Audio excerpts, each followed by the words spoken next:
নমস্কার সবাইকে, আবারও একটি মালা ডেলি ব্লগে আপনাদের স্বাগত জানাই। আজকে মা চালতা দিয়ে একটা চিংড়ি মাছ চালতা দিয়ে একটা রেসিপি করবে, আপনাদের দেখাবে। তো সবে মাত্র চালতা উঠেছে বাজারে।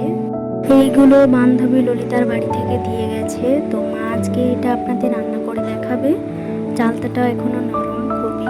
তো প্রথমে চালতাটা এইভাবে করে ছাল ছাড়িয়ে কেটে নিয়েছে লম্বা লম্বা করে। আর এইদিকে চিংড়ি মাছ এটা,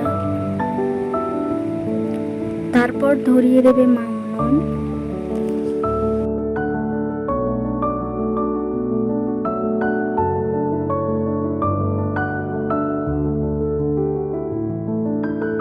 যেহেতু মা উনুনে প্রথমে ভাত বসিয়েছিল, তাই গ্যাসে মা চালতাটাকে নুন আর হলুদ দিয়ে একটু ভাপিয়ে নিচ্ছে।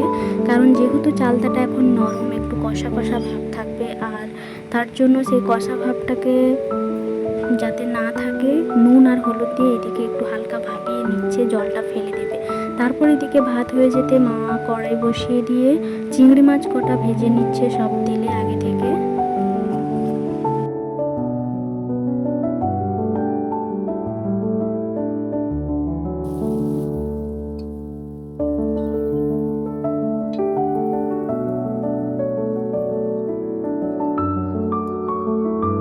চিংড়ি মাছ কটা ভাজা কমপ্লিট। তো তারপর মা দিয়ে দিয়েছিল কিছুটা সর্ষের তেল, দিয়ে দিয়েছে গোটা শুকনো লঙ্কা, দিয়ে দেবে 5 ফোড়ন।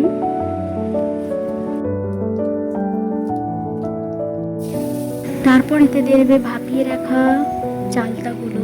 চালতার যে জলটা বেরিয়েছিল ওটা ফেলে দিয়েছিল, যাতে শুধু চালতাটাই নিয়েছিল। তারপর এদিকে একটু নেড়ে চেড়ে এর মধ্যে দিয়ে দেবে হলুদের গুঁড়ো,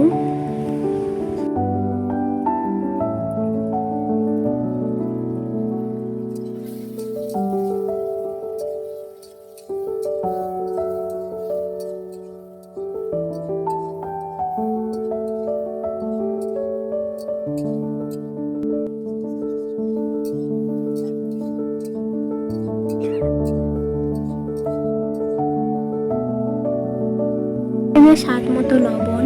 যেহেতু ভাপানোর সময় একটু মা লবণ দিয়ে দিয়েছিল, তাই লবণটা একটু দেখে শুনেই দেবেন মাপমতো অনুযায়ী।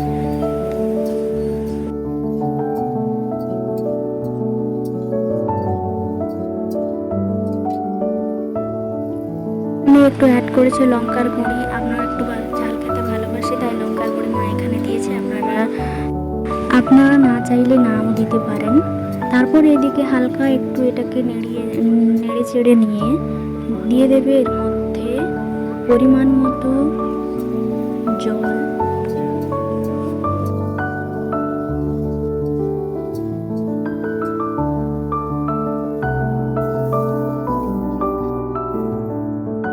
তারপর ফুট উঠলেই দিয়ে দেবে চিংড়ি মাছ, ভেজে রাখা চিংড়ি মাছগুলো।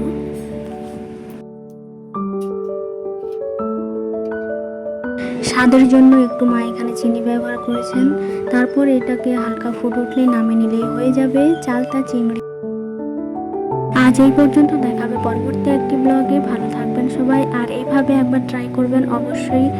আর এটা সুন্দর লাগে, আমরা অনেকবার এরকম আমরা খাই আমাদের এইদিকে। আপনারাও একবার বানিয়ে খাবেন, অবশ্যই বলছি মুখে লেগে থাকার মতো রান্না। তো আজ এই পর্যন্ত, থ্যাংক ইউ সবাইকে।